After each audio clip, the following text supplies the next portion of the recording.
I will no longer be intimate with you. That was the last thing she said before rolling over, tugging the blanket with her as if I no longer deserved warmth. Her voice wasn't cold, it was hollow, as if she was done performing the role of a wife and simply walked off stage.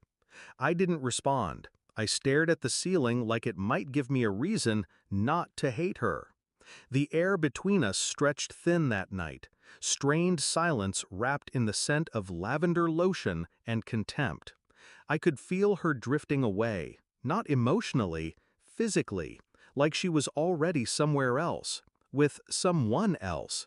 She stopped kissing me months ago, stopped looking at me even longer than that, but it wasn't until she weaponized absence, intimacy, affection, partnership, that I realized this wasn't about exhaustion, it was punishment, and I didn't know what I had done wrong, yet. At first I blamed myself. Maybe I had become invisible in my own house. Maybe the job, the hours, the silence. I gave her the loneliness she now returned in double. I tried everything, helping with dishes, cooking her favorite meals, picking up her prescriptions before she even asked. But her eyes never softened. They hardened, like glass left out in a storm. She avoided me with surgical precision. Until one day, I saw her smile. Not at me, at her phone. A text she quickly tucked away like a guilty child hiding a broken toy. That was when I knew. There wasn't a wall between us, there was a door, and she was already on the other side of it, with someone else. She had turned our marriage into a cage, and I had been too loyal, too trusting, too blind. So I stopped trying, stopped helping, playing the role she wanted me to die inside of, and quietly I started watching. She never noticed how much I stopped doing, how quiet I became, how empty the house felt when I was around. I watched her screen light up at 2:14 a.m., the same name, again and again, always deleted by morning, always a little too careful.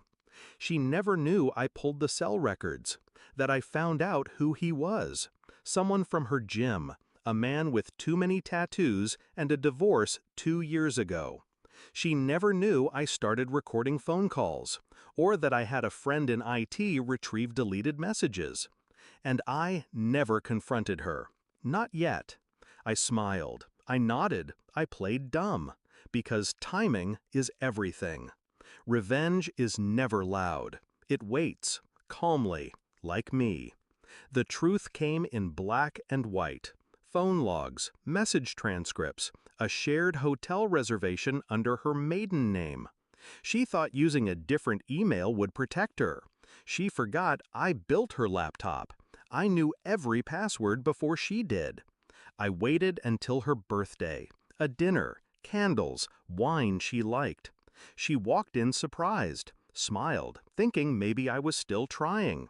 I handed her a small white envelope. She thought it was a gift. It was. She opened it and froze.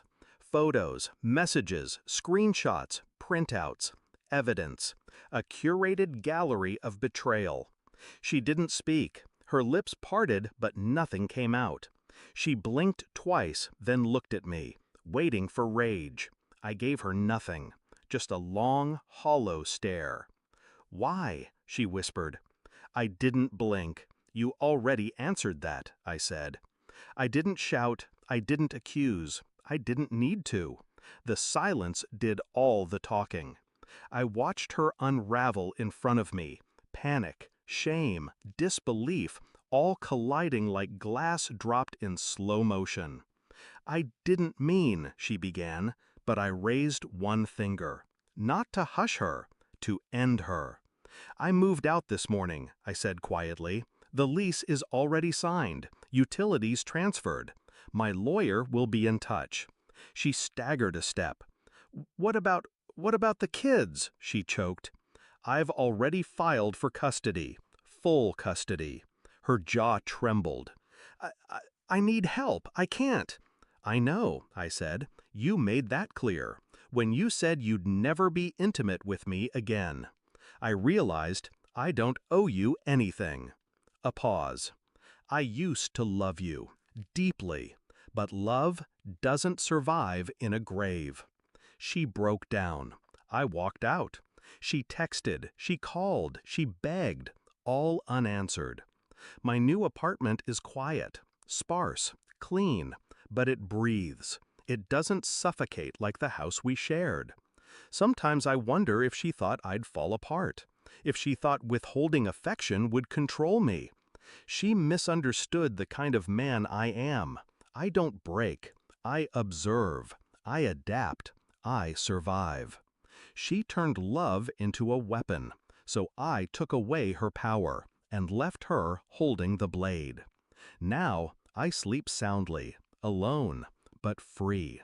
She wanted control, so I gave her silence.